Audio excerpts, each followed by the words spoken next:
தென்காசி மாவட்டம் சங்கரன் கோவிலில் பேருந்து நிலையம் அருகே முதல் தளத்தில் இயங்கி வரும் இந்தியன் வங்கியில் தீ விபத்து ஏற்பட்டு மளமளவென தீ பரவிய நிலையில் நிகழ்விடத்துக்கு வந்த தீயணைப்புத் துறையினர் தீயை அணைத்தனர். இது பற்றிய விவரங்களை நம்முடைய செய்தியாளர் கிருஷ்ணகுமாரிடம் கேட்கலாம். கிருஷ்ணகுமார், விவரங்கள். நிச்சயமாக ஷாம். தென்காசி மாவட்டம் சங்கரன் கோவில் பேருந்து நிலையம் அருகே தனியார் வணிக வளாகத்தில் இந்தியன் வங்கி அமைந்துள்ளது. இந்த வங்கியில் இன்று காலை சுமார் 7 மணி அளவில் ஜன்னல் வழியாக வங்கிக்குள்ளிருந்து புகை வெளியே வருவதை அப்பகுதி மக்கள் பார்த்தனர்.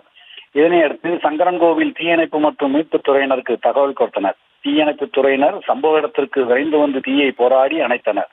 சங்கரன்கோவில் தீயணைப்பு துணை வாகனத்திற்கு துணையாக அருகில் உள்ள தீயணைப்பு வாகனமும் வரவழைக்கப்பட்டு அவர்களும் தீயை முழுவதும் அணைத்தனர். இதனால் அப்பகுதியில் பதட்டமும் பரபரப்பும் காணப்பட்டது.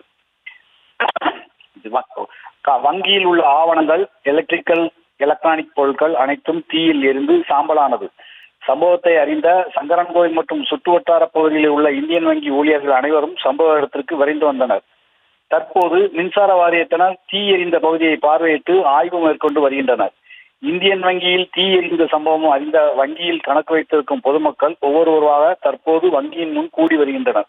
இச்சம்பவத்தால் சங்கரன்கோவில் ராஜபாளையம் சாலையில் சுமார் 1 மணி நேரம் ஒரு பரபரப்பான நிலை காணப்பட்டது. இஷான், விரிவான விவரங்களுக்கு நன்றி கிருஷ்ணகுமார்.